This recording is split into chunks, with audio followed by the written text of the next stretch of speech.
Hello friends. तो कैसे हैं आप लोग।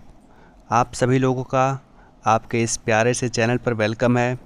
सो फ्रेंड्स, आज हम पढ़ने वाले हैं द लिविंग वर्ल्ड चैप्टर का सेकंड पार्ट। सो फ्रेंड्स, हमने पहले पार्ट में इंट्रोडक्शन के बारे में पढ़ा था, तो अगर आपने उस वीडियो को नहीं देखा तो आप उसे जाकर देख सकते हैं। तो फ्रेंड्स, आज के इस सेकंड पार्ट में हम लोग कैरेक्टरिस्टिक्स ऑफ लिविंग ऑर्गेनिज्म के बारे में पढ़ेंगे और लिविंग का मतलब क्या होता है इस बारे में हम लोग पढ़ेंगे। तो आइए इसे स्टार्ट करते हैं। सो फ्रेंड्स, आइए पढ़ते हैं व्हाट इज़ लिविंग के बारे में। एनसीईआरटी इसके बारे में क्या बताता है, आइए देखते हैं। When we try to define living, जब हम लिविंग ट्राई करते हैं डिफाइन करने के लिए, we conventionally look for distinctive characteristics exhibited by living organism. यहाँ पर एनसीईआरटी आपको ये बता रहा है कि जब हम ट्राई करते हैं लिविंग को डिफ़ाइन करने के लिए, तो हम बहुत सारे जो डिस्टिंक्टिव कैरेक्टरिस्टिक्स होते हैं लिविंग ऑर्गेनिज्म जो शो करते हैं उसे हम देखते हैं। यानी जो आपके लिविंग ऑर्गेनिज्म होते हैं ना, बहुत सारे कैरेक्टर्स को शो करते हैं। क्या करते हैं? बहुत सारे कैरेक्टर्स को शो करते हैं, ठीक है। तो उसे हम देखते हैं लिविंग को डिफ़ाइन करने के लिए। नेक्स्ट आता है कौन कौन से आपके कैरेक्टरिस्टिक्स होते हैं। पहला आपका बताया हुआ है ग्रोथ, सेकंड आपका है रिप्रोडक्शन, थर्ड आता है ability to sense environment and mount a suitable response come to our mind immediately as a unique feature of living organism. देखिए यहाँ पर आपका एक डिफिनेशन भी दिया हुआ है कि अगर इसका हमारा जो इसका मतलब है वो क्या है कि हमारे पास एक एबिलिटी होती है कि हम अपने इन्वायरमेंट को क्या कर सकते हैं, सेंस कर सकते हैं, यानी महसूस कर सकते हैं और एक सूटेबल रिस्पॉन्स दे सकते हैं, ठीक है। हमारे माइंड में उसका मैसेज आता है और उस वैसा ही हम क्या करते हैं, रिस्पॉन्स करते हैं। तो ये हमारा जो पूरा इसका डिफिनेशन दिया हुआ है किसका, ये हमारा होता है कॉन्शियसनेस का मतलब। किसका होता है? कॉन्शियसनेस का मतलब होता है। तो इस चीज़ को हम यहाँ पर मार्क कर लेते हैं, लिख लेते हैं कि ये जो पूरी डिफिनेशन है किसकी है, तो ये है आपका कॉन्शियसनेस की डिफिनेशन, ठीक है। कॉन्शियसनेस का मतलब यही होता है कि आप रिस्पॉन्स कर सकते हो, ठीक है, आप उसको सेंस कर सकते हो अपने जो भी स्टिमुलस है उसको, ठीक है। अब नेक्स्ट एनसीईआरटी में क्या बताया हुआ है, तो नेक्स्ट आपको बताया हुआ है कि वन कैन, इसको हम इरेज कर लेते हैं फिर रीड करते हैं, ठीक है। One can add a few more features like metabolism, ability to self replicate, self organize, interact and emergence to this list. यानी जो आपके लिविंग ऑर्गेनिज्म के जो आपके कुछ कैरेक्टर्स होते हैं, जैसे आपका ग्रोथ हो गया, रिप्रोडक्शन हो गया और आपका कॉन्शियसनेस हो गया, उसके अलावा आप कुछ और भी कैरेक्टर्स को ऐड कर सकते हो, जैसा कि आपका मेटाबॉलिज्म हो गया, एबिलिटी टू सेल्फ रेप्लिकेट, यानी सेल्फ रेप्लिकेट करने की जो एक प्रॉपर्टी होती है खुद में, उसको भी आप ऐड कर सकते हो। सेल्फ ऑर्गेनाइजेशन की भी आप प्रॉपर्टीज़ को ऐड कर सकते हो। Interact and emergence to this list, तो इस चीज़ को हम एक बार हाईलाइट भी कर लेते हैं कौन कौन से आपके कैरेक्टरिस्टिक्स होते हैं, ठीक है, उसे हम हाईलाइट कर लेते हैं। तो देखिए, पहले आपका क्या बताया हुआ है, ग्रोथ हो गया, ठीक है। फिर आपको बताया रिप्रोडक्शन हो गया। थर्ड आपको बताता है ability to sense environment and mount a suitable response come to our mind immediately, ये आपका क्या हो गया, आपका हो गया कॉन्शियसनेस। फिर आपका नेक्स्ट बताया हुआ है मेटाबॉलिज्म के बारे में। फिर आपका अगला जो है वो बताया हुआ है किसके बारे में, एबिलिटी टू सेल्फ रेप्लिकेट, यानी सेल्फ रेप्लिकेशन का बताया हुआ है। उसके बाद क्या बताया हुआ है, सेल्फ ऑर्गेनाइज का बताया हुआ है, ठीक है। ये सारी आपकी कुछ प्रॉपर्टीज़ के बारे में बताया हुआ है, इसको हमने हाईलाइट कर लिया। Growth, reproduction, consciousness, metabolism, self replicate and self organize की प्रॉपर्टीज़ को बताया हुआ है। अब फ्रेंड्स, हम बात करने वाले हैं कुछ जो आपके कैरेक्टरिस्टिक्स दिए हुए हैं एनसीईआरटी में, जैसे कि आपका ग्रोथ दिया हुआ है, रिप्रोडक्शन दिया हुआ है, कॉन्शियसनेस दिया हुआ है, मेटाबॉलिज्म दिया हुआ है, ठीक है, सेलर ऑर्गेनाइजेशन दिया हुआ है। इन सब कुछ जो कैरेक्टरिस्टिक्स होते हैं लिविंग के, उनके बारे में हम लोग पढ़ने वाले हैं। तो आइए पहले हम पढ़ते हैं ग्रोथ के बारे में। तो एनसीईआरटी क्या बोलता है ग्रोथ के बारे में, आगे इसे हम देखते हैं। आल लिविंग ऑर्गेनिज्म ग्रो, यानी जितने भी आपके लिविंग ऑर्गेनिज्म होते हैं वो ग्रो करते हैं। Increase in mass and increase in numbers of individuals are the twin characteristics of growth. यहाँ पर आपका ये बता रहा है कि इंक्रीज इन मास यानी मास बढ़ जाए, या फिर नंबर ऑफ इंडिविजुअल्स बढ़ जाएं, या फिर नंबर ऑफ इंडिविजुअल्स बढ़ जाएं, तो ये क्या होते हैं, ट्विन कैरेक्टरिस्टिक्स होते हैं ग्रोथ के। तो ये बात हमें बहुत अच्छे से ध्यान रखनी है कि किसी ऑर्गेनिज्म का चाहे मास बढ़ जाए या फिर ऑर्गेनिज्म का नंबर बढ़ जाए, इंडिविजुअल्स बढ़ जाएं, तो ये आपके क्या होते हैं, ट्विन कैरेक्टरिस्टिक्स होते हैं ग्रोथ के। तो इस चीज़ को हम अच्छे से पहले हम हाईलाइट कर लेते हैं, फिर हम आगे पढ़ते हैं, ठीक है। तो increase in mass and increase in numbers of individuals जो होते हैं क्या होते हैं, ये आपके क्या होते हैं, ये आपके ट्विन कैरेक्टरिस्टिक्स होते हैं ग्रोथ के। अब नेक्स्ट देखते हैं एनसीईआरटी क्या बता रहा है। ए मल्टी सेलर ऑर्गेनिज्म, यानी मल्टी सेलर ऑर्गेनिज्म के बारे में एनसीईआरटी कुछ बता रहा है। ग्रोथ में ग्रोज बाय सेल डिवीजन, यानी ये बता रहा है कि जो आपका मल्टी सेलर ऑर्गेनिज्म होता है वो कैसे ग्रो करता है, तो उसमें क्या होता है, सेल डिवीजन होता है। देखिए सेल डिवीजन थोड़ा एक नया वर्ड होगा आप लोगों के लिए, अगर आप 10th से 11th में आए हैं तो सेल डिवीजन क्या होता है कि एक सेल जो होती है, क्या होता है, एक सेल जो होती है उसमें कुछ एक मैकेनिज़्म होता है, उसमें कुछ एक क्या होता है, मैकेनिज़्म होता है, उससे जो सेल होती है वो डिवाइड करके दो में हो जाती है। ठीक है, इस प्रकार का जो आपका डिवीज़न होता है ना, इसे हम बोलते हैं माइटोसिस। क्या बोलते हैं, माइटोसिस। देखो माइटोसिस वगैरह जो है, मियोसिस जो है, इससे हमने घबराना नहीं है। इन सारी चीज़ों को हम लोग आगे आने वाले चैप्टर जो है, सेल डिवीजन वाला चैप्टर जिसमें हम पढ़ेंगे, ठीक है, माइटोसिस के बारे में पढ़ेंगे, मियोसिस के बारे में पढ़ेंगे, सेल डिवीजन के बारे में पढ़ेंगे। लेकिन आप यहाँ पर थोड़ा सा समझ लीजिए कि आपका जब सेल डिवीजन होता है ना, तो एक सेल जो होती है वो डिवाइड करके दो सेल में आपका बन जाती है। ठीक है, एक सेल जो होती है वो दो सेल में कन्वर्ट हो जाती है आपका जब सेल डिवीजन होता है, माइटोसिस होता है तब। अब देखते हैं नेक्स्ट एनसीईआरटी में क्या बता रहा है प्लांट के बारे में। देखिए, in plants the growth by cell division occur continuously throughout their life span. यहाँ पर आपको बता रहा है, जैसे कोई प्लांट है तो प्लांट के अंदर जो ग्रोथ होती है ना सेल डिवीजन से, वो कॉन्टीन्यूअस होती है उनके पूरे लाइफ स्पैन के दौरान। यानी आपका यहाँ पर ये बता रहा है, जैसे कोई प्लांट है तो प्लांट के अंदर हमेशा ही एक सेल से दो सेल, फिर दो सेल से हमेशा क्या बनेंगे, चार सेल, फिर चार सेल जो हैं आपकी वो भी आगे डिवीज़न करेंगी तो उनसे 8 बन जाएगा। ठीक है, फिर 8 से आपका जो भी है सेल डिवीज़न होता चला जाता है। तो आपका ये बता रहा है कि अगर कोई प्लांट है तो प्लांट के अंदर कैसा होता है, कॉन्टीन्यूअस टाइप का आपका क्या होता है, सेल डिवीज़न होता है उनके पूरे लाइफ साइकिल में। तो इस चीज़ को हम यहाँ पर हाईलाइट कर लेते हैं कि अगर कोई प्लांट है तो प्लांट के अंदर कैसा होता है, उनके अंदर जो सेल डिवीज़न होता है वो कैसा होता है, वो कॉन्टीन्यूअस होता है पूरे उनके लाइफ स्पैन में। अब नेक्स्ट देखते हैं क्या बता रहा है एनिमल्स के बारे में। देखिए एनिमल्स के बारे में बता रहा है, this growth is seen only up to a certain age. यानी एनिमल्स के अंदर क्या होता है, जैसे मान लीजिए सेल डिवीजन हो रहा है तो सेल डिवीजन में क्या होता है, मान लीजिए एक सेल है तो वो दो में आपका डिवाइड कर गई। ठीक है, फिर दो वाली जो है वो चार में डिवाइड कर जाएंगी।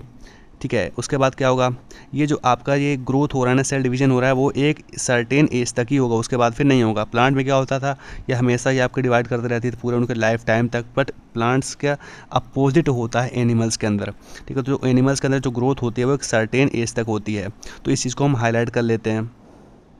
देखिए एनिमल्स के अंदर वाला हम हाईलाइट कर लेते हैं कि एक सर्टेन एज तक ही आपका जो ग्रोथ है वो होती है। इट मीन सेल डिवीजन एक डिफिनिट टाइम तक होती है। नेक्स्ट क्या बता रहा है, however cell division occur in certain tissue to replace lost cell. यानी अगर आपको कोई सेल डैमेज हो गया है, ख़राब हो गया है, तो उसको वो रिप्लेस भी करता है आपका सेल डिवीजन। इट मीन्स ये हुआ आपका, जैसे आपका सेल डिवीजन जो होता है ना, जो आपका ये सेल डिवीजन होता है, इसके दो पर्पज़ हो गए। कितने पर्पज़ हो गए, दो पर्पज़ हो गए। ठीक है, पहला पर्पज़ इसका ये हो गया कि ये क्या करेगा, ये कोई आपका सेल डिवीजन से जो होगा ग्रोथ करवा देगा। ठीक है, नंबर ऑफ़ सेल बढ़ाते जाएगा। और दूसरा पर्पज़ इसका क्या हुआ, दूसरा पर्पज़ इसका ये हुआ कि जैसे कोई सेल ख़राब हो गई, जैसे कोई सेल क्या हो गई, ख़राब हो गई, तो उसको ये रिप्लेस भी करेगा। क्या करेगा, रिप्लेस करेगा, उसको ये अच्छा कर देगा। ठीक है, तो हमारे ये दो पर्पज़ यहाँ पर एनसीईआरटी ने बताए हुए हैं सेल डिवीज़न के। ठीक है, तो ये दो टर्म हमारे क्लियर होते हैं। ठीक है, सेल डिवीजन से क्या क्या होता है। उसके बाद आपका ये बता रहा है कि जो यूनिसेलर ऑर्गेनिज्म होते हैं ग्रो बाय सेल डिवीजन। यहाँ पर आपका ये बता रहा है कि जो आपका यूनिसेलर ऑर्गेनिज्म होते हैं उनमें भी सेल डिवीजन से क्या होता है, ऑर्गेनिज्म ग्रो करते हैं। तो हमारी यहाँ पर दो चीज़ें क्लियर होती हैं कि चाहे आपका मल्टी सेलर ऑर्गेनिज्म उनमें भी सेल डिवीजन से ग्रोथ होती है, और आपका यूनिसेलर ऑर्गेनिज्म हो उनमें भी सेल डिवीजन से ही ग्रोथ होती है। ठीक है, तो इस चीज़ को आप यहाँ पर समझ के रखिएगा। अगर आपको वीडियोज़ पसंद आती हैं तो आप लाइक कर सकते हैं। ठीक है, अगर आपको वीडियोस अच्छी लग रही हैं तो आप बता सकते हैं कमेंट में कि आपको वीडियोस पसंद आ रही हैं। ठीक है, आपको कोई भी डाउट है तो आप उसे पूछ सकते हैं, और आपका ये अपना चैनल आप इसे खूब शेयर करिए। ठीक है, नेक्स्ट एनसीईआरटी क्या बता रहा है, one can easily observe this in vitro culture. ठीक है, विट्रो कल्चर मतलब यार क्या होता है ना कि कोई लैब में, या इसको आप लिख सकते हैं, अगर कोई चीज़ लैब में हम देखते हैं ना, लैब में कल्चर कराते हैं तो उसे हम बोलते हैं विट्रो। ठीक है, इस चीज़ को आप यहाँ मार्क कर लीजिए। By simple counting the number of cells, ठीक है, अंडर द माइक्रोस्कोप।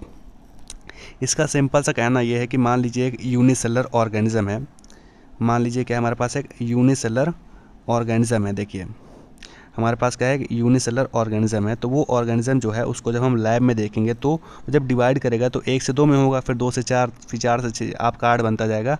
तो इस चीज़ को हम आपका जो है अगर हम माइक्रोस्कोप का यूज़ करेंगे, अगर इसको हम क्या करेंगे माइक्रोस्कोप का यूज़ करके, ठीक है, इसको हम क्या करेंगे माइक्रोस्कोप आपका जो है ऐसा कुछ होता है, ठीक है, उससे हम इसको देख सकते हैं। तो आप इसको जो है इसको देख सकते हो कि आपका जो विट्रो में आप इसको कल्चर करा रहे हो तो ये आपका जो है सेल नंबर जो है ये आपका बढ़ जा रहा है, ठीक है। पहले आपका ये था कम था, फिर आपका बढ़ गया। तो आप देख सकते हो कि जो आपके सेल डिवीजन हो रहे हैं वो कैसे हो रहे हैं, कैसे आपकी सेल्स बढ़ रही हैं, ठीक है। तो इसको आप लैब में इस चीज़ को देख सकते हो। नेक्स्ट देखिए एनसीईआरटी क्या बता रहा है। In majority of higher animals and plants growth and reproduction are mutually exclusive events. देखिए वर्ड थोड़ा आपको कठिन लग सकता है कि क्या बताना चाह रहा है, बट इसका जो मतलब है ना बहुत ही इम्पॉर्टेंट है। क्या बता रहा है कि जैसे आपका हायर एनिमल्स है, हायर प्लांट्स है। देखो हायर एनिमल्स वो मतलब है कि जैसे जिनमें इवोल्यूशन हो चुका है, जो बहुत कॉम्प्लेक्स बिहेवियर शो करते हैं, है ना। जो आपका जैसे आप एनिमल किंगडम पढ़ोगे, हम लोग पढ़ेंगे इस चीज़ को, तो वहाँ पर हम ये देखेंगे जो आपके हायर ऑर्गेनिज्म होते हैं, जैसे आपके मैमल्स वगैरह है, ठीक है, ये लोग बहुत ही हायर होते हैं। आपके जो स्पंज वगैरह होते हैं काफ़ी लोअर होते हैं। जैसे आपका जो प्लांट बताया हुआ है, हायर प्लांट कौन होते हैं, जैसे आपका जिम्नोस्पर्म है ना, एंजियोस्पर्म में आपके हायर प्लांट्स होते हैं। जो आपके एल्गी वगैरह होते हैं बहुत ही लोअर होते हैं, है ना। तो क्या होता है ना कि उनके अंदर ग्रोथ और रिप्रोडक्शन क्या होते हैं, बहुत ही अलग अलग इवेंट्स होते हैं। इस चीज़ को आप थोड़ा ध्यान रखिएगा कि अगर कोई चीज़ हाइयर है ना, इसको याद करना है सिंपल से, अगर कोई चीज़ बहुत हाइयर है, बहुत हाई लेवल की है, तो उनमें दोनों चीज़ें अलग अलग होती हैं, दोनों काम अलग अलग करते हैं। तो वही चीज़ एनसीईआरटी ने यहाँ बताया, इस चीज़ को हम हाईलाइट भी कर लेते हैं कि अगर आपका क्या है majority of higher plants and animals है, तो उनमें ग्रोथ और रिप्रोडक्शन जो होता है वो एक्सक्लूसिव इवेंट्स होते हैं, अलग अलग इवेंट्स होते हैं। नेक्स्ट एनसीईआरटी बता रहा है one must remember that increase in body mass is considered as growth है। बहुत इंपॉर्टेंट लाइन है, क्योंकि यही एक जो आपका डिफिनेशन दे रहा है एनसीईआरटी, इसी से आपका जो ग्रोथ होता है एक डिफाइनिंग फीचर नहीं बन पाता, ठीक है। यहाँ पर आपका ये बता रहा है कि जो आपका इंक्रीज इन बॉडी मास होता है उसको आपने ग्रोथ कंसीडर किया है, तो आपका जो है नॉन लिविंग ऑर्गेनिज्म जो होते हैं, सॉरी, जो आपका नॉन लिविंग ऑब्जेक्ट होता है वो भी ग्रो करता है, अगर आप increase in body mass as a criteria लिए हो, जो कि एनसीईआरटी ने बोला हुआ है। If you take increase in body mass as a criteria for growth, ठीक है, तो आपको जो माउंटेन होते हैं, बाउल्डर्स होते हैं, सैंड माउल्ड होते हैं, वो भी ग्रो करते हैं, ठीक है। इस माउंटेन मतलब जो आपके पहाड़ होते हैं अभी समय के साथ बढ़ जाते हैं, ठीक है, कुछ इनमें अपना एक फिनोमेनाज होता है। बाउल्डर जो कि आपका गिट्टी पत्थर जो वगैरह जो होता है ये भी आपका बढ़ता रहता है, घटता रहता है। इनफैक्ट जब आप किसी खदान में जाते हो तो वहाँ पर बालू के टीले लगे होते हैं, तो वो भी अपना बढ़ते रहते हैं, ठीक है। तो सैंड माउल्ड का भी जिक्र किया हुआ है, ये भी आपके ग्रो करते हैं as a increase in body mass आप क्राइटेरिया लेते हो तो। However, this kind of growth exhibited by non-living object is by accumulation of material on surface। तो यहाँ पर आपका यही चीज़ बता रहा है कि जो नॉन लिविंग में आप ग्रोथ देख रहे हो ना, जो आप नॉन लिविंग के अंदर क्या देख रहे हो, ग्रोथ को देख रहे हो, वो कैसे हो रहा है, वो चीज़ें को एक्यूमुलेशन से हो रहा है, मटेरियल के एक्यूमुलेशन से हो रहा है उनके सरफेस पर, ठीक है। तो नॉन लिविंग में क्या हो रहा है, आपका ग्रोथ हो रहा है exhibited by accumulation of materials on their surface. तो यही चीज़ यहाँ पर आपको क्लियरली मेंशन की गई है। अब देखिए नेक्स्ट क्या बता रहा है, जो आपका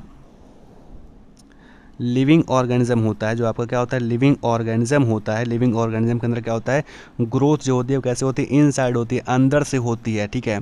तो growth therefore can not be taken as a defining property of living organism, यानी जो आपका ग्रोथ होता है वो एक क्या होता है, डिफाइनिंग प्रॉपर्टी नहीं होता है, ठीक है। Conditions under which it can be observe in all living organism to have to be explained and then we understand it is a characteristics of living organism। ये क्या होता है, सिर्फ आपका क्या होता है, कैरेक्टरिस्टिक्स होता है लिविंग ऑर्गेनिज्म का, एक डिफाइनिंग फीचर नहीं होता। A dead organism does not grow, आपका जो डेड ऑर्गेनिज्म है वो ग्रो ही नहीं करता। बट यहाँ पर हमको एक चीज़ ये समझ में आ गई कि जो दो क्राइटेरिया थे, increase in body mass and number of individuals, उसमें जो हमारी पहली डिफिनेशन थी इंक्रीज इन बॉडी मास को हमने कंसीडर किया ग्रोथ का, तो उसमें आपका जो नॉन लिविंग ऑर्गेनिज्म था वो भी ग्रो कर गया था। क्या क्या था, वो भी ग्रो कर गया था, क्योंकि उसमें क्या था, एक्यूमुलेशन हो रहा था चीज़ों का उनके सरफेस पर। तो हमने क्या देखा कि आपका जो नॉन लिविंग है वो भी ग्रो कर जा रहा है। तो इसका एग्जांपल भी एनसीईआरटी ने दिया है, माउंटेन है ना, सैंड माउल्ड है, बाउल्डर है। तो इस वजह से क्या हुआ कि जो आपका ग्रोथ होता है वो एक डिफाइनिंग फीचर नहीं होता, सिर्फ एक क्या होता है, कैरेक्टरिस्टिक्स होता है ग्रोथ का। क्योंकि जो आपके लिविंग ऑर्गेनिज्म होते हैं ना वो आपके कैसे होते हैं, इनसाइड ग्रोथ होती है, उनमें कैसे होते हैं, इंटरनल ग्रोथ होती है। इस चीज़ को हम यहाँ पर हाईलाइट भी कर लेते हैं कि जो आपको लिविंग ऑर्गेनिज्म होते हैं वो अंदर से ग्रो करते हैं, बाहर से ग्रो नहीं करते हैं। अब नेक्स्ट फीचर हम आते हैं रिप्रोडक्शन के बारे में पढ़ते हैं। देखिए रिप्रोडक्शन क्या है, likewise as a characteristics of living organism, ये भी क्या है आपका एक कैरेक्टरिस्टिक्स होता है लिविंग ऑर्गेनिज्म का, उसके बारे में हम लोग आगे पढ़ते हैं। तो in multi cellular organism reproduction refer to the production of progeny possessing features more और less similar to those of parent. क्या बता रहा है, जैसे आपको कोई मल्टी सेलुलर ऑर्गेनिज्म है, देखिए मल्टी सेलुलर क्या होता है, यूनिसेलुलर क्या होता है, पहले हम इसको क्लियर कर देते हैं।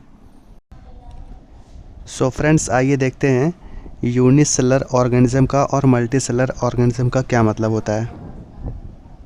देखिए जैसे कोई एक ऑर्गेनिज्म है, उसके पास सिर्फ एक ही सेल है, कितनी सेल है, उसके पास सिर्फ एक ही सेल है, ठीक है, लिख लेते हैं इस चीज़ को हम।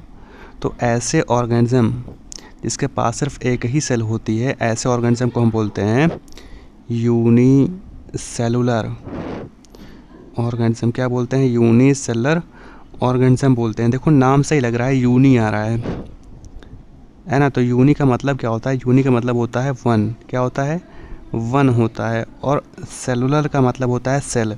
तो नाम से ही लग रहा है कि यूनिसेलुलर मतलब क्या होता है, जिस ऑर्गेनिज्म के पास सिर्फ एक ही सेल होती है उसे हम बोलते हैं यूनिसेलुलर ऑर्गेनिज्म। तो ये चीज़ आपको समझ में आ गई होगी। अब नेक्स्ट देखते हैं मल्टी सेलुलर ऑर्गेनिज्म किसे बोलते हैं। देखिए जैसे कोई एक ऑर्गेनिज्म है, उसके पास बहुत सारी सेल्स हैं, बहुत सारी सेल्स हैं, ठीक है, एक से ज़्यादा सेल हैं, बहुत सारी सेल्स हैं। तो इसमें क्या है, मैनी सेल्स है ना। तो ऐसे ऑर्गेनिज्म जिनके पास क्या है, बहुत सारी सेल्स हैं, जिनके पास बहुत सारी सेल्स होती हैं, उन्हें हम क्या कंसीडर करते हैं, उन्हें हम कंसीडर करते हैं as a multi cellular organism. क्या बोलते हैं, उन्हें हम बोलते हैं मल्टी सेलुलर ऑर्गेनिज्म, ठीक है। अभी देखो नेम सही लग रहा है, मल्टी आ रहा है, तो मल्टी मतलब क्या होता है, बहुत सारे, मेनी होता है ना।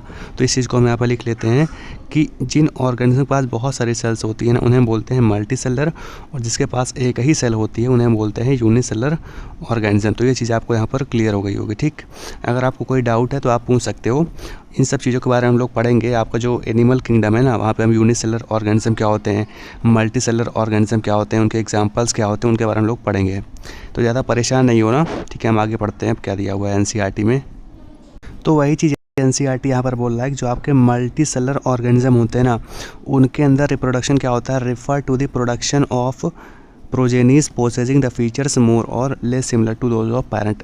सीधी सी बात है यार, अगर कोई मल्टी सेलुलर ऑर्गेनिज्म होगा तो उसके अंदर रिप्रोडक्शन का क्या मतलब है कि प्रोजेनी का बनना, और जो प्रोजेनी है उनके पास जो फीचर्स होंगे ना, वो उनके पेरेंट्स से सिमिलर होंगे। क्या होंगे, सिमिलर होंगे, थोड़े या फिर बहुत ज़्यादा। तो वही चीज़ एनसीईआरटी ने यहाँ मेंशन किया है। अब नेक्स्ट आते हैं, देखिए क्या बता रहा है, invariably and implicitly we refer to sexual reproduction. तो यहाँ पर आपका बता रहा है, ठीक है, कि सेक्सुअल रिप्रोडक्शन को ये रेफ़र कर रहा है, जो आपका मीनिंग है मल्टी सेलुलर के केस में। Organism reproduce by A sexual means also, it means ये वर्क जो आपके लोअर ऑर्गेनाइजेशन वाले होते हैं उनमें ए सेक्सुअल मीन भी होता है। अब एनसीईआरटी नेक्स्ट बता रहा है कि जैसे आपको जो लोअर ऑर्गेनिज्म होते हैं उनके अंदर कौन कौन सा तरीके से रिप्रोडक्शन होता है, ए सेक्सुअल मीन्स होता है। तो इसको हम आइए पढ़ते हैं। देखिए पहले बताया, फंगाई जो होते हैं वो मल्टीप्लाई करते हैं and spread easily due to millions of asexual spores. यानी जो आपके फंगस होते हैं उनमें कैसा होता है, उनमें ए सेक्सुअल स्पोर होता है। इस चीज़ को हम हाईलाइट कर लेते हैं, ठीक है। फंगस के अंदर क्या होता है, फंगस के अंदर ए सेक्सुअल स्पोर से होता है, ठीक है। नेक्स्ट आपका आता है, in lower organism like yeast and hydra we observe budding. बहुत इंपॉर्टेंट बात बता रहा है कि ईस्ट और हाइड्रा के अंदर क्या होता है, बडिंग होता है, ठीक है। तो इस चीज़ को भी हम हाईलाइट कर लेते हैं, ठीक है। ईस्ट और हाइड्रा के अंदर क्या होता है, आपका बडिंग होता है, ठीक है। नेक्स्ट आपको क्या बता रहा है, नेक्स्ट आपका बता रहा है प्लानेरिया के बारे में। देखो प्लानेरिया जो होता है ना, इसको हम फ्लैट वॉर्म बोलते हैं। क्यों बोलते हैं, क्योंकि जो आपका प्लानेरिया होता है ना, ये आपका एक फाइलम होता है, उसे बोलते हैं प्लेटीहेल्मिंथेस, उसका मेंबर होता है। उसका जो मेंबर होता है ना, उसे हम बोलते हैं आपका फ्लैट वॉर्म बोलते हैं, ठीक है। तो वैसा ही आपका एक एग्जाम्पल प्लानेरिया होता है, तो उसे हम फ्लैट वॉर्म बोल देते हैं, ठीक है। इस चीज़ के बारे में हम लोग आपका नेक्स्ट जो चैप्टर्स होंगे ना एनिमल किंगडम, वहाँ पर इसके बारे में लोग पढ़ेंगे। तो ठीक है, इस चीज़ को आप थोड़ा ध्यान रखिएगा कि जो आपका प्लानेरिया होता है इसको हम फ्लैट वॉर्म बोलते हैं। We observe true regeneration, it means ये है कि जो आपका प्लानेरिया होता है उसके अंदर जो मेथड होता है ना, उसे हम बोलते हैं ट्रू रीजनरेशन। तो इस चीज़ को भी हम हाईलाइट कर लेते हैं। तो प्लानेरिया के अंदर क्या होता है, ट्रू रीजनरेशन होता है।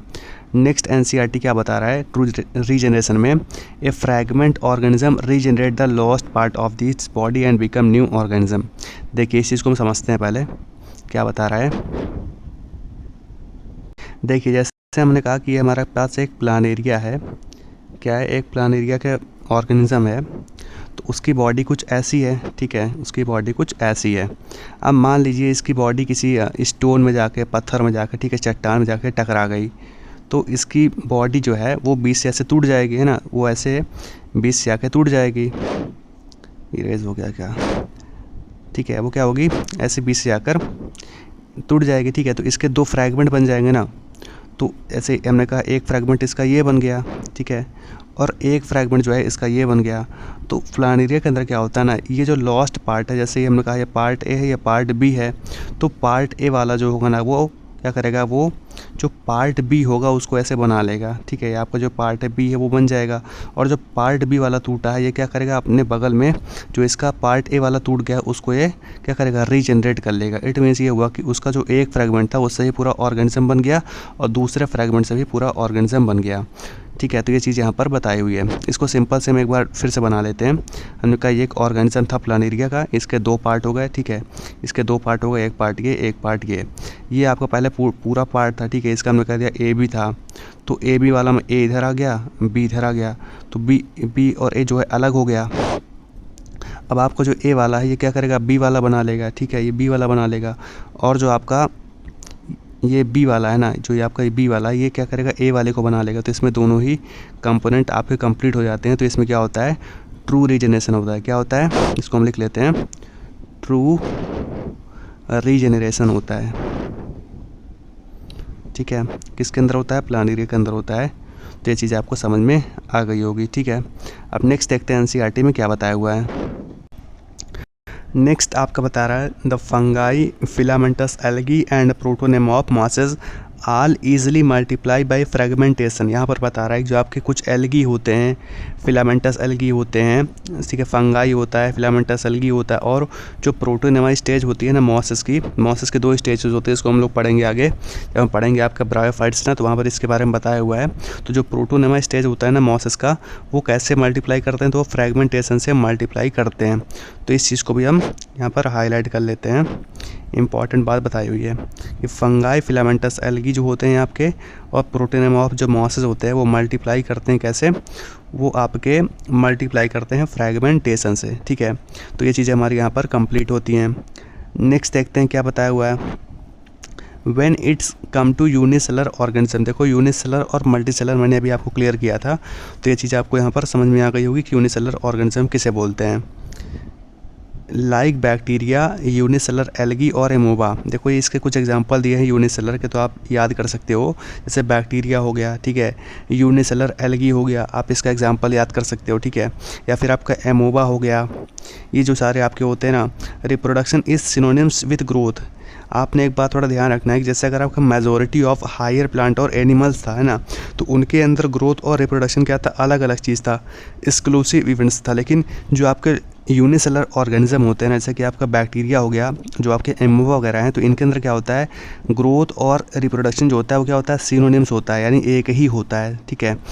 उस चीज़ को हम हाईलाइट कर लेते हैं। बहुत ही इंपॉर्टेंट बात यहाँ पर बताई हुई है, ठीक है, कि यूनिसेलर ऑर्गेनिज्म के केस में क्या होता है, रिप्रोडक्शन इज सिनोनिम्स होता है ग्रोथ का, ठीक है।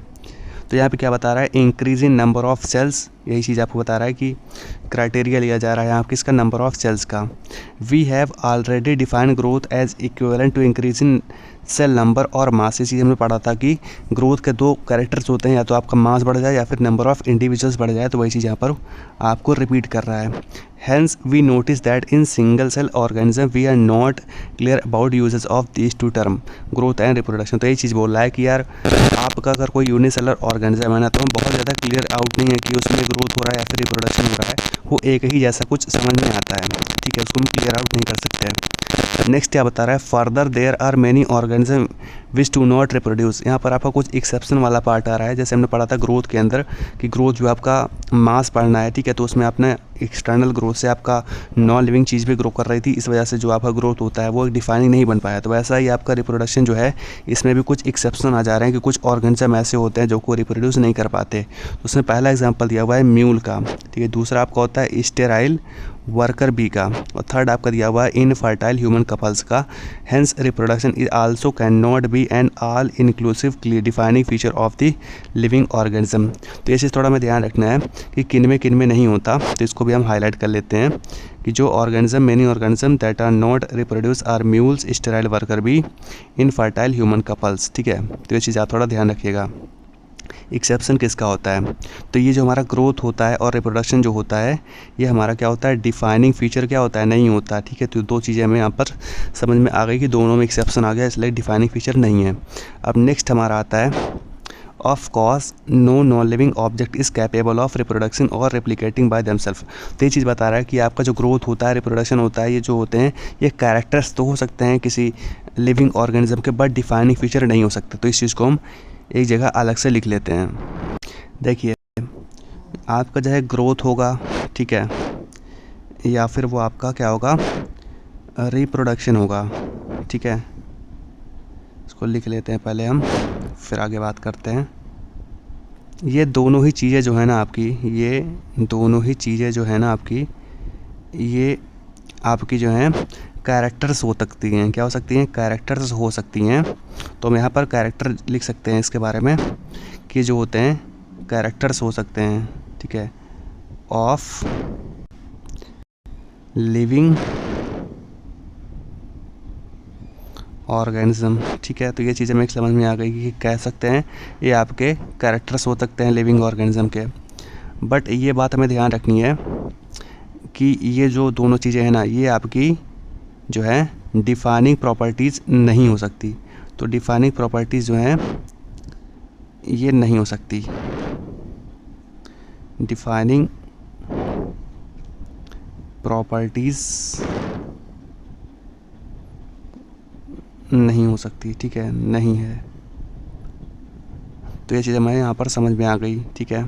अब नेक्स्ट देखते हैं एनसीईआरटी में कौन सा कैरेक्टर्स दिया हुआ है। नेक्स्ट आपका आता है another character of life is metabolism, यानी आपका मेटाबॉलिज्म जो है ये थर्ड कैरेक्टर दिया हुआ है लिविंग ऑर्गेनिज्म का। All living organism are made of chemicals, जितने भी आपके लिविंग ऑर्गेनिज्म होते हैं ये किससे बने होते हैं, आपके केमिकल से बने होते हैं, ठीक है। These chemicals small and big belonging to various classes, जो आपके केमिकल्स होते हैं ये छोटे भी हो सकते हैं, हम बड़े भी हो सकते हैं, वेरियस क्लासेस से आपके बिलोंग कर सकते हैं। साइज इनका अलग हो सकता है और फंक्शन भी इनका अलग से हो सकता है। जैसा कि हम बायोमोलिक्यूल्स में ये चीज़ पढ़ेंगे कि हमारी जो बॉडी होती है ना, इसमें बहुत सारे क्या होते हैं, बायोमोलिक्यूल्स होते हैं, जिसमें हमारे कुछ होते हैं मैक्रोमोलिक्यूल्स, कुछ हमारे होते हैं माइक्रोमोलिक्यूल्स। हम उसमें प्रोटीन के बारे में पढ़ेंगे, न्यूक्लिक एसिड के बारे में पढ़ेंगे, प्रोटीन के बारे में पढ़ेंगे, ठीक है, कार्बोहाइड्रेट के बारे में पढ़ेंगे। तो क्या होते हैं, हमारे बॉडी बिल्डिंग सबस्टांस होते हैं। तो ये सारे क्या होते हैं, केमिकल्स होते हैं, ठीक है। इन सब चीज़ों के बारे में लोग आगे से चल के पढ़ेंगे। तो वही चीज़ का जिक्र किया है कि आपका मेटाबॉलिज्म जो होता है ना, उसके बारे में बता रहा है कि जितने हमारे लिविंग ऑर्गेनिज्म होते हैं बहुत सारे केमिकल्स होते हैं, ठीक है। नेक्स्ट बता रहा है कि are constantly being made and change into some other molecules, ये आपके लगातार बनते रहते हैं, लगातार किसी दूसरे मॉलिक्यूल्स में, बायोमोलिक्यूल्स में क्या होते हैं, चेंज होते रहते हैं। These conversions are chemical reaction और मेटाबॉलिक रिएक्शन। देखो जब एक केमिकल किसी दूसरे फॉर्म में चेंज होता है और दूसरा जो आपका केमिकल बना है वो किसी तीसरे फॉर्म में चेंज होता है, तो इस रिएक्शन को हम क्या बोलते हैं, मेटाबॉलिक या फिर केमिकल रिएक्शन बोलते हैं, ठीक है। These are there are thousands of metabolic reaction occur simultaneously inside are living organism, और इसी को हम बोलते हैं मेटाबॉलिज्म। देखिए क्या होता है, अगर एक सिंपल सी अगर आपकी रिएक्शन चल रही है तो उसे बोलेंगे ये मेटाबॉलिक रिएक्शन है। लेकिन जब हज़ारों रिएक्शन एक साथ, हज़ारों रिएक्शन आपकी एक साथ जब चलती रहती है किसी लिविंग ऑर्गेनिज्म के अंदर, तो हम बोलते हैं क्या, ये आपका एक मेटाबॉलिज्म होता है। क्या होता है, मेटाबॉलिज्म होता है। बी दे यूनिट यूनिसेलर और मल्टी सेलर, चाहे आपका जो ऑर्गेनिज्म है वो यूनिसेलर हो या फिर मल्टी सेलर हो, उन सभी लोगों के अंदर आपके हज़ारों केमिकल रिएक्शन, लाखों केमिकल रिएक्शन जो है साथ में चलती रहती है, मेटाबॉलिक रिएक्शन, ठीक है। All plants, animals, fungus and microbes exhibited metabolism. बहुत इंपॉर्टेंट बात यहाँ पर लिखी हुई है कि चाहे आपका कोई प्लांट हो या फिर आपका कोई एनिमल हो या फिर फंगाई हो या फिर कोई माइक्रोब हो, जितने भी होते हैं सब मेटाबॉलिज्म को एक्सिबिट करते हैं, शो करते हैं, ठीक है। तो यहाँ पर आपका डिफिनेशन भी दिया हुआ है कि आपका मेटाबॉलिक जो आपका रिएक्शन चल रहा है उसे जो मेटाबॉलिज्म होता है उसका डिफिनेशन क्या है। तो sum total of all chemical reaction occur in our bodies metabolism. तो इस चीज़ को हम हाईलाइट भी कर लेते हैं दोनों पॉइंट्स को कि किन के अंदर मेटाबॉलिज्म होता है और मेटाबॉलिज्म का मतलब क्या होता है। तो यहाँ पर देखिए क्या बताया हुआ है कि जितने भी आपके प्लांट होते हैं, जितने भी आपके एनिमल्स होते हैं, फंगस होते हैं, माइक्रोब होते हैं, ये सारे मेटाबॉलिज्म को एक्सिबिट करते हैं, ठीक है। ये चीज़ तो हमें क्लियर हो गई। उसके अलावा the sum total of all chemical reactions occur in our body is metabolism, ठीक है। तो ये चीज़ हमें यहाँ पर क्लियर होती है। नेक्स्ट आ रहा है no non living object exhibited metabolism. Metabolic reaction can be demonstrated outside the body in cell free system. यानी यहाँ पर आपका ये बता रहा है कोई भी नॉन लिविंग ऑब्जेक्ट है तो उसमें कभी मेटाबॉलिज्म होगा ही नहीं। जैसा कि अगर आपको कोई मेटाबॉलिक रिएक्शन करानी है तो उसको आप बॉडी के बाहर करा सकते हो, लैब में करा सकते हो। And isolated metabolic reaction outside the body of an organism perform in a test tube is neither living or non living. तो वो बहुत कंफ्यूजिंग लाइन है बट इसको हम समझते हैं अभी। उसको पहले रीड कर लेते हैं क्या बता रहा है। Hence while metabolism is a defining feature of all living organism without exception, isolated metabolic reaction in vitro are not living thing but surely living reaction. तो कॉम्प्लेक्स लाइन है बट आइए इसको पहले हम समझते हैं क्या बोलना चाह रहा है। देखिए पहली चीज़ तो हम ये समझते हैं कि जो आपका मेटाबॉलिज्म है इसमें क्या क्या होता है। तो मेटाबॉलिज्म जो है ना, इसमें दो चीज़ें होती हैं। कितनी चीज़ें होती हैं? दो चीज़ें होती हैं। पहली चीज़ इसके अंदर क्या होती है? पहली चीज़ इसके अंदर होती है एनाबॉलिज्म। क्या होती है? एनाबॉलिज्म होती है, ठीक है। और दूसरी चीज़ क्या होती है? दूसरी चीज़ इसके अंदर होती है कैटाबॉलिज्म। क्या होती है? कैटाबॉलिज्म होती है, ठीक है। ये दो चीज़ें होती हैं। अब पहले इसका मतलब समझते हैं कि एनाबॉलिज्म क्या होता है और कैटाबॉलिज्म क्या होता है। देखिए अगर कहीं चीज़ें आपस में जुड़ रही हैं और एक नई चीज़ बना रही है, बड़ी चीज़ बना रही है, तो उसको हम बोलते हैं क्या है? आपका ये एनाबॉलिज्म होता है। जैसा कि हमने कहा आपका जो है ए प्लस बी मिल के आपका क्या बना रहा है? ए बी बना रहा है। तो ये क्या होता है? आपका एनाबॉलिज्म होता है, ठीक है। आपका ए और बी मिल के क्या बना रहा है? ए बी बना रहा है। तो ये आपका होता है एनाबॉलिज्म। अब नेक्स्ट आपका आता है ये कैटाबॉलिज्म। क्या होता है? तो कैटाबॉलिज्म का मतलब होता है कि कोई चीज़ टूट रही है और छोटी छोटी चीज़ें बना रहा है। जैसे कि हमने कहा हमारे पास क्या है? ए बी है, तो ए बी का क्या हो रहा है? ब्रेक डाउन हो रहा है और उसके ब्रेक डाउन से क्या बन रहा है? आपका ए बन रहा है और आपका क्या बन रहा है? बी बन रहा है। तो ये हो गया एनाबॉलिज्म और कैटाबॉलिज्म का मतलब। और एनाबॉलिज्म और कैटाबॉलिज्म जब साथ में चलते हैं ना तो इसे हम बोलते हैं मेटाबॉलिज्म। अब नेक्स्ट चीज़ देखिए, जैसे कोई एक लिविंग ऑर्गेनिज्म है, जैसे कोई एक लिविंग ऑर्गेनिज्म है तो उसके अंदर जैसे आपका ए बी टूट के क्या बना रहा है? ए प्लस बी बना रहा है, ठीक। उसके अंदर क्या है? कोई दूसरा कंपाउंड है, कोई दूसरा आपका मॉलिक्यूल है, वो आपका सी प्लस टी जुड़ के आपका सी डी बना रहा है, ठीक है। तो ऐसे ही बहुत सारी जो है रिएक्शंस हो रही है और जो आपका ये एक रिएक्शन हो रही है ना, जैसे हमने कहा ये आपकी पार्टिकुलर रिएक्शन है, तो इस रिएक्शन को हम क्या बोलेंगे? आपका एक मेटाबॉलिक रिएक्शन है। क्या है? ये आपकी एक मेटाबॉलिक रिएक्शन है, ठीक है। क्या लिखे? मेटाबॉलिक रिएक्शन आपके सिंगल है, ठीक है। हमने कहा ये क्या है? इसी से और आपका जो डी वाला रिएक्शन ये क्या है? ये भी आपका एक मेटाबॉलिक रिएक्शन है, ठीक।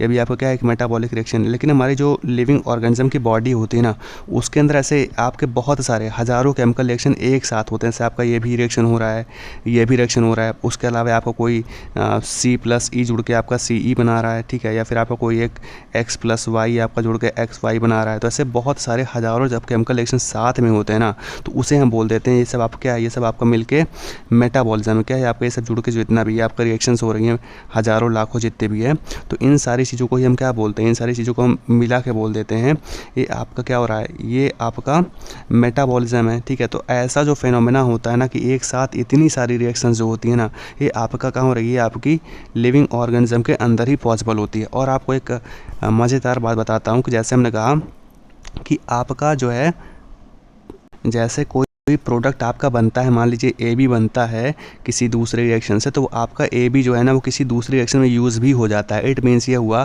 कि अगर आपका ए बी जो है वो किसी रिएक्शन से प्रोड्यूस हो रहा है, किसी रिएक्शन का अगर वो प्रोडक्ट है, तो वो किसी दूसरी मेटाबॉलिक रिएक्शन का क्या है, वो एक रिएक्टेंट भी हो सकता है। इट मीन्स अगर वो कहीं से आपका प्रोडक्ट है तो किसी दूसरे रिएक्शन का वो रिएक्टेंट भी हो सकता है। तो ये बहुत ही साइमल्टेनियसली चीज़ें चलती होती हैं, तो इसी को हम बोलते हैं मेटाबॉलिज्म। बट अगर आप किसी लैब में जाते हो, ठीक है, अगर आप किसी लैब में जाते हो तो लैब में क्या होता है ना, जैसे कि आपने कहा हमने एक रिएक्शन करा दिया, ए प्लस बी मिलकर आपका ए बी बना दिया, तो वहाँ पर आप क्या करोगे, कुछ लिमिटेड रिएक्शन को ही कराओगे, कुछ आप लिमिटेड मेटाबॉलिक रिएक्शन को ही कराओगे। यानी आपने मान लीजिए एक रिएक्शन करा दी, 2 करा दी, 5 करा दी, 10 करा दी, आपने कुछ लिमिटेड रिएक्शन ही कराओगे। बट हमारी बॉडी के अंदर क्या होता है ना, बहुत सारी रिएक्शंस आपस में चलती होती हैं, और एक का जो रिएक्टेंट होता है वो दूसरे में यूज़ हो जाता है, ठीक है, एक का जो प्रोडक्ट होता है वो दूसरे का रिएक्टेंट बन जाता है। तो हमारे बॉडी में ना कोई लिमिट नहीं है, इतनी सारी रिएक्शन एक साथ होती रहती हैं। बट आप लैब में कुछ लिमिटेड रिएक्शन को ही करा पाओगे। तो इस चीज़ को हम यहाँ पर मार्क कर लेते हैं कि जैसे आप लैब में जाते हो तो लैब में क्या करोगे, आप लिमिटेड रिएक्शन को ही करा सकते हो, ठीक है, और एक का प्रोडक्ट आप तुरंत ही दूसरे में नहीं यूज़ कर पाओगे रिएक्टेंट के लिए। लेकिन आपका कोई लिविंग ऑर्गेनिज्म है, ठीक है, तो लिविंग के अंदर क्या होता है, अनलिमिटेड चलती हैं। कितनी चलती हैं, अनलिमिटेड आपकी रिएक्शंस चलती होती हैं और साइमल्टेनियसली ही चलती हैं। तो ऐसा हमने जहाँ समझ में आता है कि अगर आप लैब के अंदर कोई रिएक्शन कराते हो तो जो रिएक्शन होगी ना वो तो लिविंग होगी, बट वो किसी लिविंग ऑर्गेनिज्म का डिफाइनिंग नहीं कर पाएगा कि वो आपका, अगर लैब में आप रिएक्शन करा तो वो लिविंग हो जाएगी, ठीक है। अगर आप टेस्ट ट्यूब में कोई रिएक्शन करा रहे हो तो ऐसा नहीं है कि उस रिएक्शन की वजह से वो आपको जो टेस्ट ट्यूब है उसको हम लिविंग कंसिडर कर लेंगे, ऐसा बिल्कुल नहीं है। हाँ, वो रिएक्शन लिविंग हो सकती है, बट वो जिस जगह हो रही है उसको हम एज ए लिविंग का पैरामीटर नहीं देख सकते। तो वही चीज़ एनसीईआरटी ने यहाँ मेंशन किया है। आई होप कि आपको ये चीज़ समझ में आ गई होगी। अगर आपको कोई डाउट है फिर भी तो आप पूछ सकते हो, ठीक है। तो मैंने पूरा ट्राई किया कि आपको ये बात समझ में आ जाए, ठीक है। तो आपको अगर डाउट है तो आप पूछ सकते हो। हम नेक्स्ट आगे बढ़ते हैं, देखिए क्या बताया हुआ है। Hence cellular organization of body is defining feature of life form. यहाँ पर आपका ये बता रहा है जैसे कोई भी ऑर्गेनिज्म है तो उसका जो सबसे बेसिक यूनिट होता है नाम क्या होता है, सेल ही होता है। देखो सेल होता है, फिर टिश्यू होता है, फिर आपका ऑर्गन बनता है। सारी चीज़ें हम स्ट्रक्चरल ऑर्गेनाइजेशन वाले चैप्टर में पढ़ेंगे, कैसे आपका कॉम्प्लेक्स चीज़ें बनती हैं। तो ज़्यादा परेशान नहीं होना, बस आपको इस बात को थोड़ा ध्यान रखना है कि जो बेसिक होता है ना किसी भी बॉडी का, वो आपका क्या होता है, सेल ही होता है। तो इस चीज़ को हम यहाँ पर हाईलाइट भी कर लेते हैं कि जो आपका सेलर ऑर्गेनाइजेशन होता है बॉडी का, वो क्या होता है, डिफाइनिंग फीचर होता है हर लाइफ फॉर्म का। किसका होता है, हर लाइफ फॉर्म का होता है। तो ये चीज़ें आपको यहाँ पर समझ में आ गई होगी, ठीक है। अब हम नेक्स्ट देखते हैं एनसीईआरटी क्या बता रहा है। Perhaps the most obvious and technically complicated feature of all living organism is the ability to sense their surrounding or environment and response to these environment stimulus which could be physical, chemical और biological। हमने starting में ही इस video के बात किया था कि ये जो आपका बताया हुआ ना कि एबिलिटी है किसी ऑर्गेनिज्म के पास कि वो सेंस कर सकता है अपने इन्वायरमेंट को और एक सुइटेबल रिस्पॉन्स कर सकता है। इसको हम क्या बोलते हैं, इसी को हम बोलते हैं कॉन्शियसनेस। क्या बोलते हैं इसे, हम क्या बोलते हैं इसे, हम बोलते हैं कॉन्शियसनेस, ठीक है। इसको हमने स्टार्टिंग में ही बताया था कि क्या होता है, ये आपका कॉन्शियसनेस होता है, ठीक है। We sense our environment through our sense organ. जाहिर सी बात है कि हम अपने इन्वायरमेंट का जो स्टिमुलस है ना उसको हम अपने सेंस ऑर्गन से ही महसूस कर पाएंगे। देखो सेंस ऑर्गन बहुत सारे होते हैं अपने पास, जैसे कि स्किन हो गया, आई हो गया, ईयर हो गया, सारे हमारे सेंस ऑर्गन होते हैं। ये सेंस ऑर्गन जो है ना हमारा न्यूरल कंट्रोल एंड कोऑर्डिनेशन करके एक चैप्टर है 21, तो वहाँ पर इसके बारे में डिस्कस करेंगे कि ईयर के बारे में भी पढ़ेंगे, आई के बारे में पढ़ेंगे। तो यहाँ पर आपको थोड़ा सा पता होना चाहिए कि सेंस ऑर्गन हम बोलते किसे हैं, ठीक है। नेक्स्ट बता रहा है कि plant respond to external factors like light, water and temperature, other organism, pollutants etcetera. यहाँ पर आपका ये बता रहा है जो आपका प्लांट होता है ना वो भी जो आपके एक्सटर्नल फैक्टर्स होते हैं जैसे पानी हो गया, लाइट हो गया, उसके लिए अपना एक स्टिमुलस शो करता है। जैसे आपने पढ़ा होगा कि जियोट्रॉपिज्म होता है, हाइड्रोट्रॉपिज्म होता है, फोटोट्रॉपिज्म होता है, तो उसी की बात यहाँ पर आपका बता रहा है एनसीईआरटी, ठीक है। तो नेक्स्ट आपको क्या बता रहा है, all organism from the prokaryote to the most complex eukaryotic can sense and response to environmental clues. तो इस चीज़ को हम यहाँ पर हाईलाइट भी कर लेते हैं कि कॉन्शियसनेस का मतलब क्या होता है और जितने भी कौन कौन शो करते हैं आपके प्रोकैरियोट से लेकर यूकैरियोटिक तक। तो पहले हम आपका जो है इसको हाईलाइट कर लेते हैं कि ability to sense their surrounding और environment and respond to this environment stimulus which could be physical, chemical और बायोलॉजिकल। इसे हम बोलते हैं कॉन्शियसनेस। और जितने भी आपके ऑर्गेनिज्म होते हैं प्रोकैरियोट से लेकर आपके कॉम्प्लेक्स यूकैरियोट तक सारे कैसे होते हैं, आपके कॉन्शियसनेस को शो करते हैं, ठीक है। अब नेक्स्ट देखिए क्या बताया हुआ है आपको। तो नेक्स्ट आपको बता रहा है photo period affect reproduction in seasonal breeders. ठीक है, तो यहाँ पर आपको बता रहा है जैसे लाइट जो होता है ना, तो लाइट अफेक्ट करता है इन चीज़ों को, तो वही होता है फोटो पीरियडिज्म। ठीक है, जब लाइट अफेक्ट करता है सीजनल ब्रीडर्स को अबाउट दियर रिप्रोडक्शन, तो उसे बोलते हैं फोटो पीरियडिज्म। तो इस चीज़ के बारे में लोग आगे पढ़ेंगे, लेकिन यहाँ पर आपको थोड़ा सा पता होना चाहिए। ठीक है, नेक्स्ट बता रहा है कि बोथ प्लांट्स एंड एनिमल्स, है आपका प्लांट हो या फिर आपको कोई एनिमल्स हो, उसके अंदर फोटो पीरियडिज्म होता है। ठीक है, जैसे एनिमल्स के अंदर तो आपने ये बता दिया, और प्लांट के अंदर क्या होता है, फ्लावरिंग का होता है। ठीक है, all organism handle chemicals enter in their body, जितने भी आपके ऑर्गेनिज्म होते हैं ना, वो इस चीज़ को हैंडल कर सकते हैं कि उनके अंदर जो केमिकल है वो कैसे है। ठीक है, उसको वो लोग कैसे इंटर कर रहा है, इसके बारे में वो लोग जानते हैं, उसको हैंडल कर सकते हैं कि कौन सा केमिकल उनके बॉडी के अंदर जा रहा है, कौन सा नहीं जा रहा है, कौन सा नहीं जाना चाहिए, तो इसको वो लोग हैंडल कर सकते हैं। All organism therefore are aware of their surrounding, बहुत इंपॉर्टेंट लाइन है, जितने भी लिविंग ऑर्गेनिज्म होते हैं वो इस चीज़ से अवेयर होते हैं अपने सराउंडिंग को लेकर।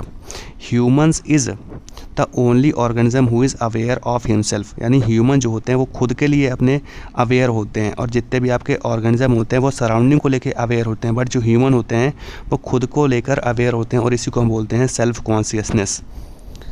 ठीक है, क्या बोलते हैं इसे, हम बोलते हैं सेल्फ कॉन्शियसनेस। ठीक है, यानी आपके जो ह्यूमन होते हैं इनके पास सेल्फ कॉन्शियसनेस होती है, और बाकी के जितने भी दुनिया में लिविंग ऑर्गेनिज्म होते हैं उनके पास सिर्फ क्या होती है, कॉन्शियसनेस ही होती है, क्योंकि वो अपने सिर्फ सराउंडिंग को लेकर ही क्या होते हैं, सराउंडिंग को लेकर वो लोग अपने अवेयर होते हैं। ठीक है, इसमें नेक्स्ट आपको बता रहा है NCERT, consciousness therefore become the defining property of living organism. बहुत इंपॉर्टेंट बात यहाँ पर बता रहा है कि आपका जो कॉन्शियसनेस होता है वो क्या होता है, वो आपका डिफाइनिंग फीचर होता है लिविंग ऑर्गेनिज्म का।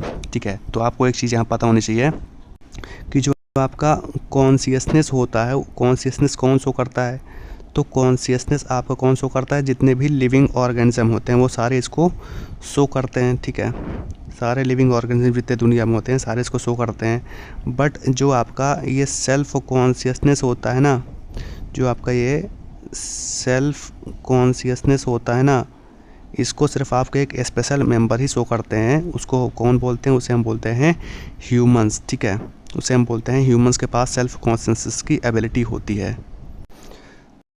और नेक्स्ट बात आपको यह ध्यान रखनी है, कॉन्शियसनेस का मतलब होता है अवेयर ऑफ सराउंडिंग, यानी सराउंडिंग के लिए वो क्या लोग हैं, अवेयर हैं, जागरूक हैं, किसके लिए, सराउंडिंग के लिए। ठीक है, सराउंडिंग के लिए। ठीक है, अब नेक्स्ट आता है आपका सेल्फ कॉन्शियसनेस। देखिए, सेल्फ कॉन्शियसनेस जो होता है ना, इसमें क्या होता है, अवेयर यानी जागरूक रहेंगे वो लोग, किसके लिए, अवेयर ऑफ हिमसेल्फ, यानी खुद के लिए रहेंगे। ठीक है, इसके लिए रहेंगे, खुद के लिए वो लोग जागरूक रहेंगे, तो उसे बोलते हैं सेल्फ कॉन्शियसनेस। ठीक है, तो ये चीज़ आपको क्लियर हो गई होगी।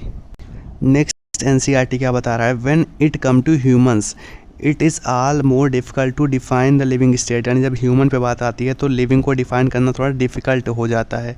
We observe patient laying in coma in hospitals virtually supported by machines which are replace heart and lungs, यानी एक पेशेंट है जो कि आपके हॉस्पिटल में है, जो कि कोमा स्टेज पर है, तो उसका जो हार्ट है और जो उसका लंग्स है उसको क्या किया गया है, उसको निकाल दिया गया है। ठीक है, उसको रिप्लेस कर दिया गया है कुछ मशीन से। तो patient is otherwise brain dead है, फिर आपको जो पेशेंट है वो ब्रेन डेड है, उसका दिमाग सब कोई काम नहीं कर रहा है। ठीक है, तो the patient has no self consciousness, it means ये हुआ कि जो पेशेंट है उसके पास कोई सेल्फ कॉन्शियसनेस नाम की चीज़ है ही नहीं है। तो are such patient who never come back to normal life, यानी ऐसा पेशेंट जो है वो अपनी नॉर्मल लाइफ पे तो कभी वापस आ ही नहीं सकता, तो उसको हम लिविंग कंसिडर करें या फिर नॉन लिविंग कंसिडर करें, इस चीज़ को समझ में नहीं आता। तो वही चीज़ बोला था एनसीईआरटी ने कि लिविंग को डिफ़ाइन करना ह्यूमन के लिए काफ़ी डिफ़िकल्ट होता है। ठीक है, तो आपको इस बारे में क्या समझ में आता है बता सकते हो कमेंट में कि इसको हम लिविंग कंसिडर करें या फिर नॉन लिविंग कंसिडर करें। तो मेरे हिसाब से इसको लिविंग कंसिडर कर सकते हो, क्योंकि उस पर दवाइयों का जो है असर हो रहा है, और कॉन्शियसनेस जो है वो सारे लिविंग ऑर्गेनिज्म में होती है। बट सेल्फ कॉन्शियसनेस की जब बात आती है वो सिर्फ ह्यूमंस में होती है, बट सेल्फ कॉन्शियसनेस जो होती है ना वो लिविंग को डिफाइन नहीं करती, कॉन्शियसनेस डिफाइन करती है। तो दवाइयों अगर असर कर रही हैं, ठीक है, अगर दवाइयाँ अपना जो है असर दिखा रही हैं तो उसे हम कॉन्शियसनेस बोल सकते हैं, इसके पास है तो वो लिविंग होगा। बट अगर दवाइयाँ नहीं दिखा रही हैं असर, तो हम बोलेंगे इसके पास कॉन्शियसनेस नहीं है, तो ये नॉन लिविंग हो जाएगा। ठीक है, अब नेक्स्ट देखते हैं एनसीईआरटी क्या बता रहा है।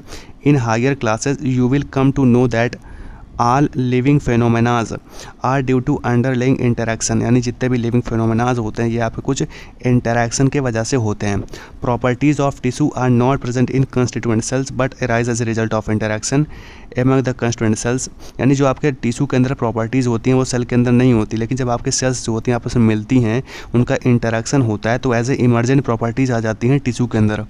Similarly properties of cellular organelles are not present in the molecular constituent of the organelles but arise as a result of interaction among the molecular component. जैसे हमने बताया आपका टिश्यू वाला, वैसे यहाँ पे आपको बता रहा है कि जो आपके ऑर्गेनेलीज होते हैं उनके अंदर जो प्रॉपर्टीज़ आती हैं वो उनके मॉलिकुलर कंस्टिट्यूएंट के अंदर नहीं होती, वो एज ए इंटरेक्शन के लिए एज ए अराइज हो जाती हैं कंप्राइजिंग द ऑर्गेनेलीज।